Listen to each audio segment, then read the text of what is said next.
আসসালামু আলাইকুম। আমি মোহাম্মদ রফিকুল ইসলাম। আজ নবম দশম শ্রেণীর উচ্চতর গণিত বইয়ের তৃতীয় অধ্যায়ের দুটি গুরুত্বপূর্ণ বিষয় নিয়ে আলোচনা করতে চাই। সেই দুটি গুরুত্বপূর্ণ বিষয় তোমরা বোর্ডে দেখতে পাচ্ছ। একটি হচ্ছে বিন্দুর লম্ব বিক্ষেপ আর একটা হচ্ছে রেখাংশের লম্ব বিক্ষেপ। এসব শিক্ষার্থীরা আমরা সবাই মিলেমিশে এই কাজটি করি। প্রথমে আমরা দেখি লম্ব জিনিসটা কি। তোমরা জানো লম্ব হচ্ছে, মনে করো এ বি একটি সরল রেখা বা রেখাংশ। এবি একটি সরলরেখা। এই সরলরেখার উপর যদি আর একটা রেখা 90 ডিগ্রি কোণে আপাতিত হয়, মনে করো সিডি, এটা 90 ডিগ্রি কোণে আপাতিত হয়, অর্থাৎ সিডি বি অথবা সিডি এ, এই কোণের মান যদি 90 ডিগ্রি হয় তাহলে আমরা বলতে পারবো সিডি লম্ব এবি। অর্থাৎ একটি রেখাংশের উপরে বা একটি সরলরেখার উপরে আরেকটি রেখাংশ যদি 90 ডিগ্রি কোণে আপাতিত হয় তাহলে তাকে আমরা বলবো লম্ব। এখন লম্ব অভিক্ষেপ জিনিসটা কি সেটা আমাদের জানা খুবই দরকার। তাহলে আমরা লম্ব চিনি, সবাই লম্বের সম্পর্কে আমাদের পূর্ববর্তী শ্রেণীগুলোতে একটা ব্যাপক ধারণা ছিল। এখন আমরা দেখি লম্ব অভিক্ষেপ কি। এই বিন্দুর লম্ব অভিক্ষেপ বোঝার আগে আমরা সংজ্ঞা আকারে না মনে রেখে আমরা বিষয়টা বোঝার চেষ্টা করি। দেখো, মনে করো এ বি যে কোনো একটা নির্দিষ্ট রেখাংশ, এ বি যে কোনো একটা নির্দিষ্ট রেখাংশ, এটা সরল রেখা হতে পারে। তাহলে এ বি যদি আমরা রেখা বলি তাহলে দুই পাশে আমরা অ্যারো সাইন দিলাম, ধরে নিলাম এ বি একটি রেখা। এই রেখার উপরে এ বি এখানে আছে, এখানে আছে, যেহেতু রেখা অসীম পর্যন্ত চলমান, এই রেখার উপরে আমরা দুটো বিন্দু এ আর বি ধরে নিলাম। এর অবস্থান এখানে, এ মনে করো এখানে আছে, বি এখানে আছে। এখন এই এ বি রেখাংশের উপরে পি যে কোনো একটা বিন্দু নিলাম আমরা, পি যে কোনো একটা বিন্দু ধরে নিলাম, এই বিন্দুটা পি। এখন এই পি বিন্দু থেকে আমি এ বির উপরে একটা লম্ব টানলাম, মনে করো আমরা পি কিউ লম্ব টানলাম, পি কিউ। তাহলে এখানে 90 ডিগ্রি কোণ উৎপন্ন হলো। তাহলে এই যে পি বিন্দু কিন্তু এখন একটা রেখাংশে পরিণত হয়েছে। কি, পি বিন্দু একটা রেখাংশে পরিণত হয়েছে। সেই রেখাংশের এই উপরের বিন্দুটা হচ্ছে শীর্ষবিন্দু আর এই নিচের বিন্দুটা হচ্ছে পাদবিন্দু। এই কিউকে কি বলছি আমি? পাদবিন্দু।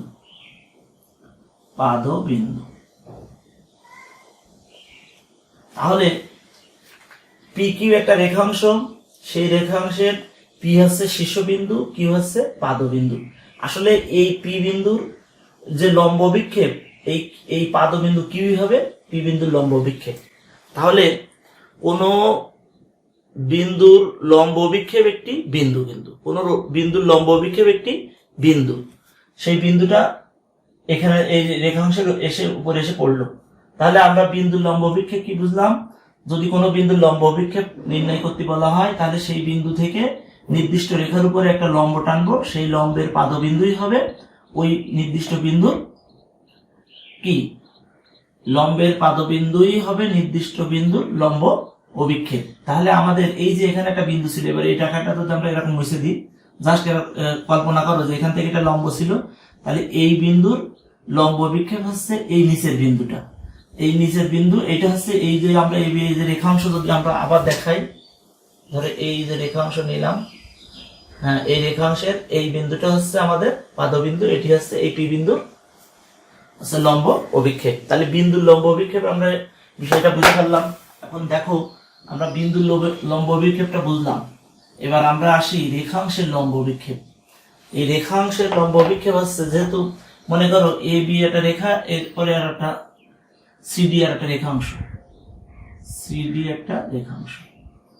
এখন এই সি বিন্দু থেকে এ বির উপর একটা লম্ব টানলাম আমরা, এ বি একটা লম্ব টেনে দিই, লম্বটা হচ্ছে এমন, এই এখান থেকে আরেকটা লম্ব টানি, মনে করে এই, এটার নাম দিলাম আমি সি সি ড্যাশ, আর এটার নাম দিলাম আমি ডি ডি ড্যাশ। তাহলে এই যে সিডি রেখাংশ, এই সিডি রেখাংশের লম্ব অভিক্ষেপ হবে সি ড্যাশ ডি ড্যাশ। আমি আবারও বলি, এই সিডি রেখাংশের লম্ব অভিক্ষেপ হবে সি ড্যাশ ডি ড্যাশ। এখান থেকে যদি আমরা এটার পরে আবার একটা লম্ব আনি, মনে করো সি এম লম্ব টেনে দিলাম, তাহলে দেখো এই সি ড্যাশ ডি ড্যাশ আর সি এম হচ্ছে কি সমান্তরাল। যদি সমান্তরাল হয় তাহলে আমরা এখান থেকে বলতে পারি এই সি ডি এর লম্ব বিক্ষেপ হচ্ছে সি এম। কি বললাম? সি ডি এর লম্ব বিক্ষেপ সি এম। এখন এই রেখাংশ সবসময় যে এমন ভাবে থাকবে তা তো নয়, এই রেখাংশটা ধরো এমন ভাবে আছে, সেই আমরা এই ত্রিভুজ দিয়ে এই বিষয়টা আমরা বুঝাই। মনে করো এই রেখাংশটা ধরো এইভাবে আছে, এখান থেকে এমন ভাবে আছে। মনে করো এটা ছিল আমাদের এ বি আর এখানে এটা ছিল এসি। তাহলে এখান থেকে আমরা এই লম্ব টানলাম এরপরে, তাহলে দেখো এই যে সি থেকে এ বি এর উপর একটা লম্ব টানলাম, সি থেকে এ বি এর উপর লম্ব টানলাম, অর্থাৎ সি বি লম্ব এ বি। তাহলে এই যে এই সি বিন্দুর লম্ব বিক্ষেপ হলো বি বিন্দু, আর এ বিন্দুর লম্ব বিক্ষেপ তো এ বিন্দু নিজেই, এ বিন্দুর লম্ব বিক্ষেপ এ বিন্দু নিজেই। তাহলে কি হলো? এই এসি এর লম্ব বিক্ষেপ দাঁড়াচ্ছে শেষ পর্যন্ত আমাদের এ বি। আমি কি বললাম? এই যে এসি এটা লম্ব বিক্ষেপ দাঁড়াচ্ছে আমার এ বি। তাহলে নিশ্চয়ই শিক্ষার্থীরা তোমরা লম্ব বিক্ষেপ, রেখাংশের লম্ব বিক্ষেপ বুঝতে পেরেছো। এখন খেয়াল করো এই লম্ব বিক্ষেপ কেমন হবে শেষ পর্যন্ত। দেখো এটার থেকে আমরা আর একটা ব্যাখ্যা দিতে পারি। যদি আমরা এই সিবি তো এ বি এর উপর লম্ব, তাহলে এই সিবি এর লম্ব বিক্ষেপ কি হবে? সিবি যে রেখা, এই রেখা তো এইটার লম্ব বিক্ষেপ হবে বি বিন্দু। তাহলে এই যে কোনো রেখাংশের উপর, এখান থেকে আমরা বলতে পারি যে কোনো রেখাংশের উপর যদি আর একটা রেখা লম্ব হয়, তাহলে সেই লম্বের পাদবিন্দু হবে ওই রেখাংশের লম্ব বিক্ষেপ। তাহলে কি এই সিবি যে রেখাংশ, দেখো সিবি বা সিবি রেখাংশের পাদবিন্দু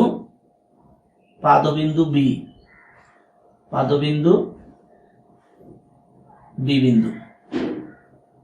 তাহলে এই সিবির যে এ বি এর উপর লম্ব ছিল, খেয়াল করো এই সিবিটা ছিল এ বি এর উপর লম্ব।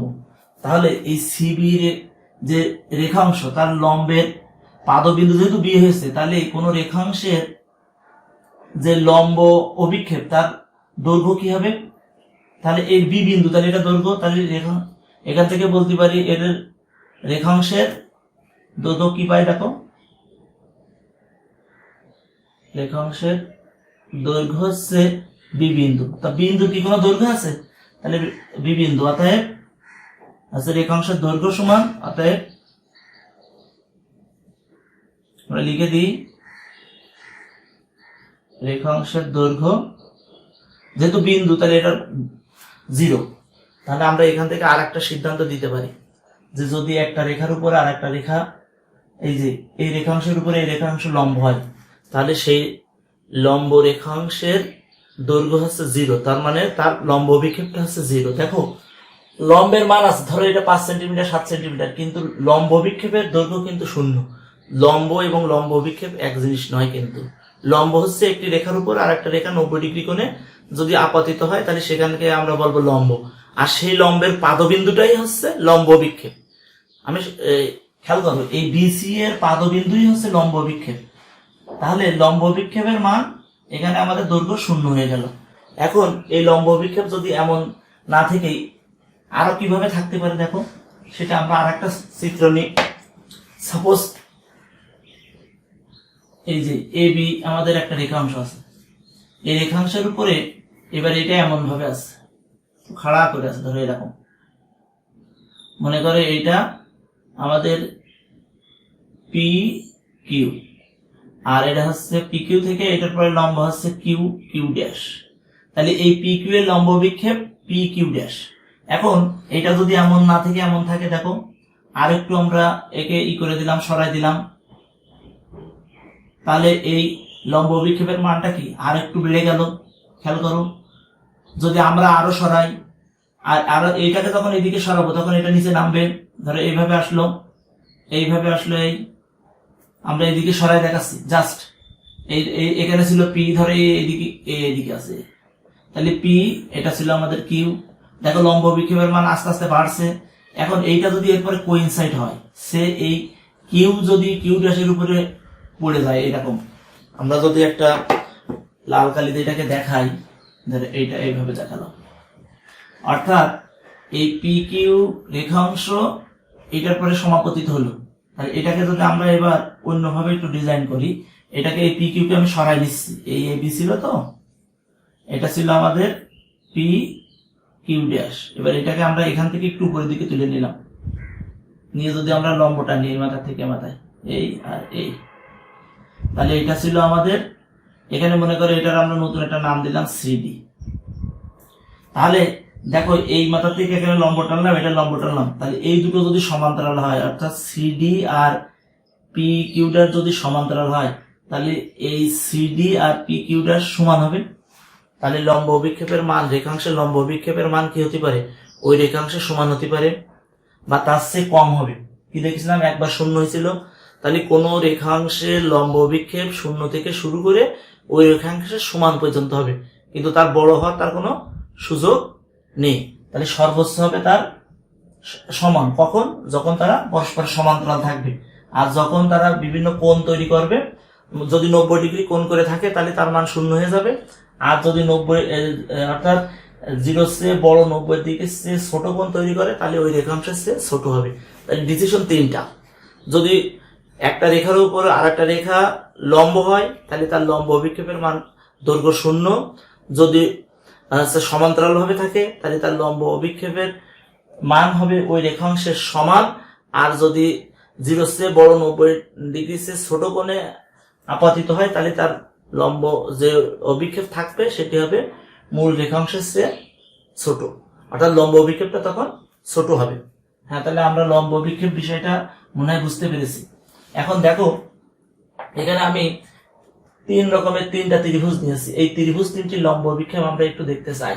দেখো প্রথমে 1 নম্বরে আমাদের 1 নম্বরটা ছিল একটা সমকোণী ত্রিভুজ, সমকোণী ত্রিভুজ এ বি সি। এটা হচ্ছে আমাদের বি কোণ এক সমকোণ। এখন এই এ বিন্দু থেকে বি বিন্দুর উপর আমরা লম্ব টানলাম এ বিন্দু, তাহলে এই এ বিন্দুর লম্ব অভিক্ষেপ হলো বি বিন্দু, আর সি বিন্দুর লম্ব অভিক্ষেপ হচ্ছে সি বিন্দু। তাহলে এই এসি এর লম্ব অভিক্ষেপ হচ্ছে বিসি, এই এসি এর লম্ব অভিক্ষেপ হচ্ছে বিসি। তাহলে আমরা নিশ্চয় বুঝে ফেললাম এটা হচ্ছে, তাহলে সমকোণী ত্রিভুজের এটা যদি আমরা এই সি কোণকে বিবেচনা করি, সি কোণের সাপেক্ষে যদি আমরা বিবেচনা করি, তাহলে হচ্ছে এই অতিভুজের লম্ব অভিক্ষেপ হবে ভূমি। ভালো করে খেয়াল করো, যদি আমরা সি কোণকে বিবেচনা করি এখানে, তাহলে এই অতিভুজের লম্ব অভিক্ষেপ হয়ে গেল ভূমি বিসি। তাহলে আমরা সমকোণী ত্রিভুজের লম্ব অভিক্ষেপটা নিশ্চয় বুঝলাম। এবার আমরা একটা সূক্ষ্মকোণী ত্রিভুজ আঁকাই। দেখো 2 নম্বর অপশনটা, এটা তো আমাদের হয়ে গেল। 2 নম্বর অপশনে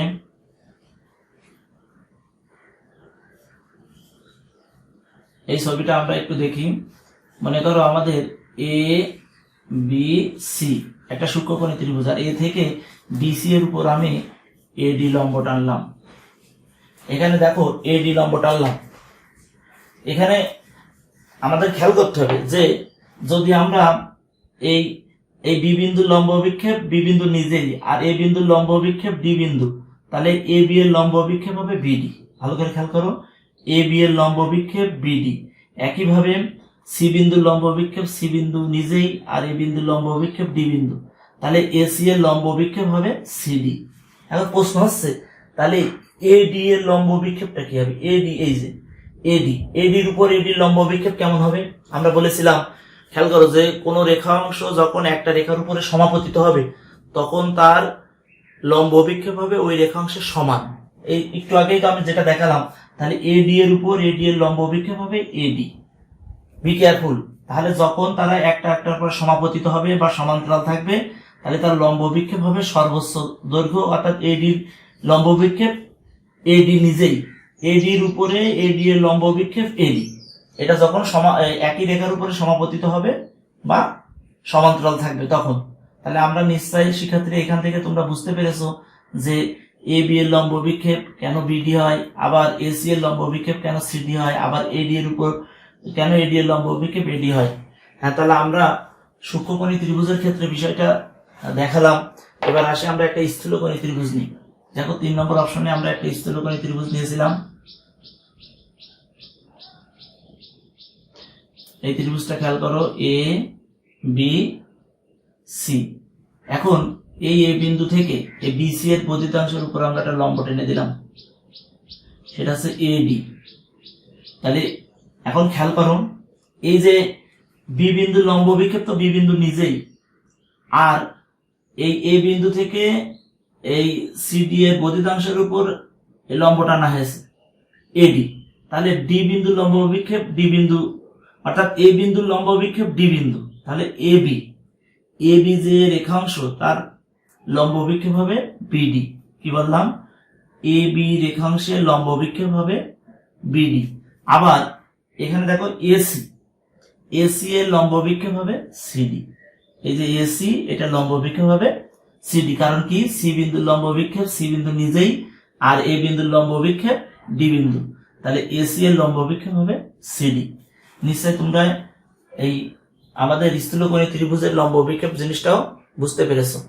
হ্যাঁ, তাহলে দেখো আমাদের এটা হয়ে গেল। এবার আমরা এই জাতীয় আমাদের বোর্ডে কি ধরনের প্রশ্ন আসে সে ধরনের একটি প্রশ্ন আমি এখানে লিখেছি। দেখো আমাদের ঢাকা বোর্ডের 2020-এ যে প্রশ্নটা এসেছে, এখানে দেখো লেখা আছে এক্স ওয়াই এর উপর এ ড্যাশ এর লম্ব বিক্ষেপ। এখানে খেয়াল করো, এ ড্যাশ, তাহলে এটা একটা রেখাংশ এ ড্যাশ, একটা রেখাংশের লম্ব বিক্ষেপ আমরা দেখাইছিলাম যে তার পাদবিন্দুটাই হচ্ছে তার রেখাংশের লম্ব বিক্ষেপ। অর্থাৎ আমি শুধু ওই অংশটা আঁকাচ্ছি, এই যে এ ড্যাশ এ ড্যাশ। তাহলে এটা তো এক্স ওয়াই এর উপরে লম্ব আছে, ভালো করে খেয়াল করো, এক্স ওয়াই এর উপরে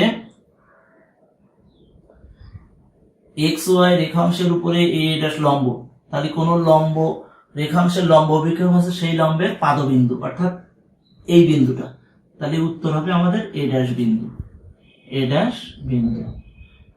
এটা বলা হয়েছে এক্স ওয়াই এর উপর এ ড্যাশ বিন্দু লম্ব বিক্ষেপ হলো, তাহলে এই এ ড্যাশ যে এই বিন্দুটি, আর এর দৈর্ঘ্য হবে, এর দৈর্ঘ্যটা কত? দৈর্ঘ্য হবে 0।